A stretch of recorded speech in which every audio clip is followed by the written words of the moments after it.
नमस्कार, स्वागत है आप सभी ईपीएस 95 पेंशन धारकों का, सरकारी कर्मचारी, राज्य कर्मचारी पेंशन धारकों का। दोस्तों, केंद्रीय कर्मचारी और पेंशनर्स के लिए आई बड़ी खबर। नए साल पर सैलरी और पेंशन में होगी बम्पर बढ़ोतरी। जी हां दोस्तों, आप सभी के लिए बहुत बड़ी खबर है। इसके बारे में भी आज की इस वीडियो के अंदर बात करेंगे। वहीं दोस्तों, एक बहुत ही बड़ी खबर, जिंदा हो तो सबूत दो, नहीं तो रुकेगी पेंशन। 31 दिसंबर तक भौतिक सत्यापन जरूरी, 10 दिन बचे हैं शेष। अब तक 44% का ही सत्यापन हो पाया है। इसको लेकर भी बहुत ही बड़ी खबर सामने आ रही है। ये भी दोस्तों आज की इस वीडियो में हम आपको बताएंगे। वहीं दोस्तों, आप सभी के डीए बढ़ोतरी को लेकर बड़ी खबर है। खुशखबरी है, महंगाई भत्ते में बढ़ोतरी हो सकती है और कितना परसेंटेज यहाँ पर महंगाई भत्ता बढ़ सकता है, इसके बारे में भी यहाँ पर बड़ी खबर है। वहीं कर्मचारियों के लिए बड़ी खबर है कि 8वां वेतन आयोग को लेकर संभावनाएं अब आप सभी के लिए तेज हो चुकी है। जल्द आप सभी के लिए 8वां वेतन भी लागू हो सकता है। वहीं एक और बात, केंद्र सरकार की ओर से एनपीएस और ओपीएस पर एक बड़ा अपडेट है। क्या दोस्तों, जो पेंशनर है, 67 लाख पेंशनर्स है, उनकी संख्या नहीं बढ़ेगी, उनकी पेंशनर्स नहीं बढ़ेगी तो कितनी बढ़ेगी? तमाम मांगों को लेकर भी एक बड़ी खबर आई है। साथ ही साथ एक राहत भरी खबर जो है वो पुरानी पेंशन योजना को लेकर निकलकर सामने आई है, जिसमें ओपीएस पर हाईकोर्ट का बड़ा आदेश आया है। इन लोगों को मिलेगा पुरानी पेंशन का फायदा। तो आखिर किन लोगों को पुरानी पेंशन का फायदा मिलेगा, कौन कौन से लोग ऐसे हैं जो ओपीएस का लाभ लेंगे, और आपके डीए में कितने परसेंटेज की बढ़ोतरी होगी, क्या 8वां वेतन लागू होगा? साथ ही साथ दोस्तों, कर्मचारी और पेंशन धारकों के लिए नए साल में क्या पेंशन और सैलरी बढ़ने वाली है, इसको लेकर दोस्तों आज की इस वीडियो में हम अपडेट को देने वाले हैं आप सभी को। इसलिए आपसे निवेदन है कि आप इस वीडियो को लास्ट तक देखें। साथ ही चैनल पर अगर आप पहली बार आए हैं तो दोस्तों चैनल को आप सब्सक्राइब जरूर करें। तो चलिए वीडियो को शुरू करते हैं। देखिए दोस्तों, नए साल के साथ केंद्रीय कर्मचारियों और पेंशनर्स के लिए अच्छी खबर आ रही है। मीडिया रिपोर्ट्स के मुताबिक 2024 में उन्होंने महंगाई भत्ते यानी कि डीए और महंगाई राहत यानी कि डीआर में 4% की बढ़ोतरी की संभावना है। ये बढ़ोतरी वेतन और पेंशन में विशेष बढ़ोतरी का कारण बन सकती है। यानी डीए बढ़ोतरी के कारण आपकी वेतन में भी बढ़ोतरी आएगी, साथ ही आपके पेंशन में भी बढ़ोतरी आएगी। तो बात करते हैं सबसे पहले महंगाई भत्ता यानी कि डीए की। तो दोस्तों, लेबर मिनिस्ट्री की अनुमानित जानकारी के मुताबिक जुलाई से अक्टूबर तक के पीरियड के लिए एआईसीपीआई डेटा जारी किया गया है। नवंबर और दिसंबर के डेटा का इंतजार है, जिससे यह तय हो सकेगा कि नए साल में डीए कितना बढ़ाया जाएगा। इसकी बढ़ोतरी बजट में भी हो सकती है दोस्तों। तो नए साल में सरकारी कर्मचारियों की सैलरी और पेंशन में कैसे बढ़ोतरी होगी, चलिए इसके बारे में बात करते हैं। देखिए, कर्मचारियों को 40% का डीए का फायदा मिल रहा है।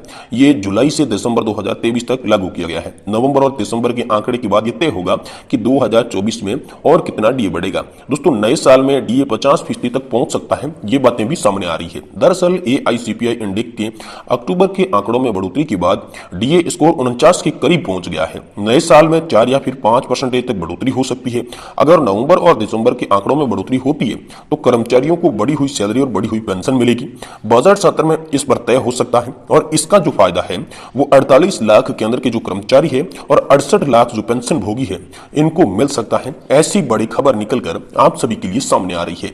वहीं दोस्तों, अगली बड़ी खबर की बात करें तो आप सभी के लिए एक बहुत ही बड़ी और इंपॉर्टेंट खबर है। जी हां दोस्तों, जिंदा हो तो सबूत दो, नहीं तो रुकेगी पेंशन। 31 दिसंबर तक भौतिक सत्यापन जरूरी, 10 दिन शेष है। अब तक 44% ही सत्यापन हो पाए हैं। जी हां दोस्तों, अगर आप जिंदा है और सरकार की विभिन्न सामाजिक योजनाओं में पेंशन ले रहे हैं तो इसका सबूत इसी माह पर आपको देना होगा, अन्यथा आपकी पेंशन रुक जाएगी। सबूत के लिए दोस्तों आपके पास 10 दिन का समय शेष है।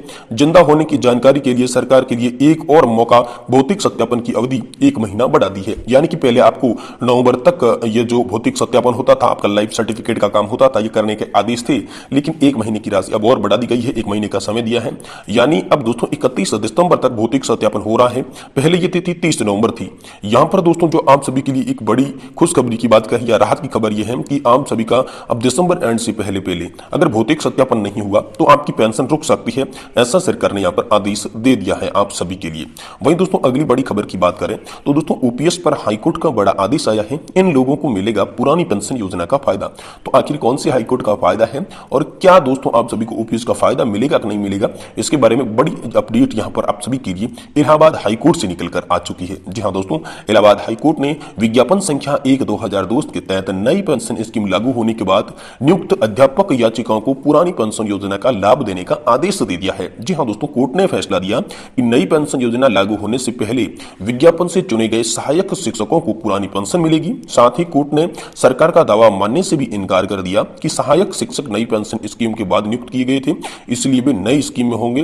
नंदलाल यादव सहित कई याचिकाओं पर न्यायमूर्ति विकास ने यह आदेश आप सभी के लिए जारी किया है और उन्होंने कहा है कि 1 अप्रैल 2005 के बाद सभी अध्यापकों की नियुक्त किया गया था, इसलिए वे पेंशन व्यवस्था का लाभ नहीं ले पा रहे हैं। पुरानी पेंशन व्यवस्था का वे नए कार्यक्रम में शामिल हुए हैं, इसीलिए याचिका में यह चुनौती दी गई। याचिकाकर्ता आलोक कुमार यादव ने कहा कि याचिका के अलावा चयनित और नियुक्त सभी अन्य शिक्षकों को पुरानी पेंशन स्कीम का लाभ मिल रहा है, लेकिन याचिकाकर्ता को नहीं मिल रहा है। उनके साथ भेदभाव हो रहा है।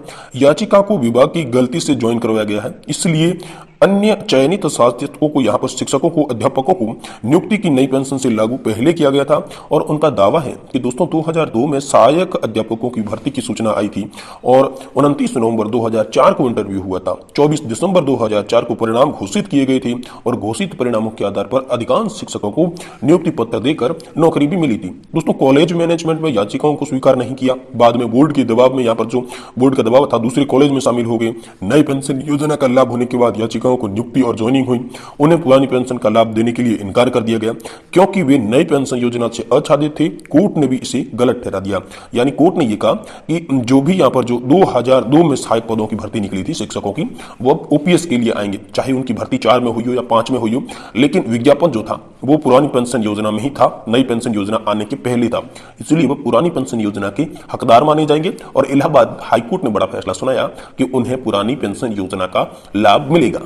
वहीं दोस्तों केंद्र और राज्यों के बीच यहाँ पर जो एनपीएस और ओपीएस पर बड़ा अपडेट है। दोस्तों एनपीएस और ओपीएस में बड़ा अपडेट ये है कि दोस्तों हाल ही में कर्मचारी संगठनों की ये मांग है कि गारंटीकृत पेंशन बहाली की जाए। इसे देखते हुए केंद्र सरकार ने एक कमेटी का भी गठन किया था। हालांकि कमेटी द्वारा कहीं पर भी ओपीएस का तो जिक्र नहीं किया गया। गठित कमेटी सिर्फ एनपीएस में सुधार को लेकर रिपोर्ट देगी। ये मामला संसद तक भी चला गया। इस माहौल को देखते हुए जल्द ही सरकार के द्वारा स्पष्ट फैसला लिया जाएगा, ऐसा अनुमान है। दोस्तों लोकसभा के सदस्य नव कुमार सरनागिया, दीपक बैंच और कृपाल बालाजी तुमाने ने इससे लेकर कई सवाल पूछे, जब वित्त राज्य मंत्री पंकज चौधरी ने बताया कि ओपीएस बहाली के लिए सरकार के सामने अभी तक कोई भी प्रस्ताव नहीं है। साथ ही एनपीएस के तहत पेंशन निधि नियामक विकास प्राधिकरण यानी कि दोस्तों पीएफआरडीए में जमा पैसा राज्य सरकारों को वापस नहीं दिया जाएगा।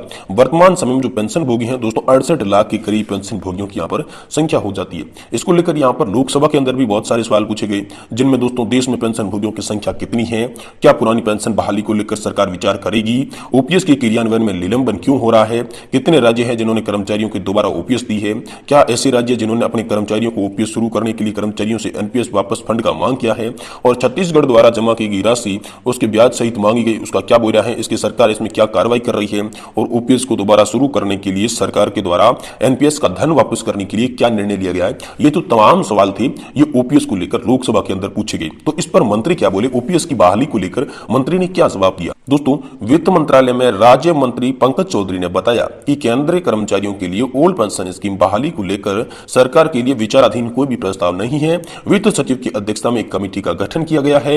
ये कमेटी सरकारी कर्मचारियों की पेंशन के मुद्दे से जोड़ने के साथ साथ अन्य बातों को भी मौजूद ध्यान में रखते हुए जो एनपीएस की अवसंरचना है उनमें कोई भी परिवर्तन आवश्यक है या नहीं है, इन सब के लिए चर्चा करेगी, लेकिन ओपीएस पर हमारी कोई भी राय नहीं है। वहीं दोस्तों एक बड़ी अपडेट यह है कि आम सभी के लिए 8वां वेतन आयोग भी लागू हो सकता है और कर्मचारियों को 50% तक भी डीए मिल सकता है, लेकिन अभी अपडेट साफ तौर पर साफ नहीं हो पाया है।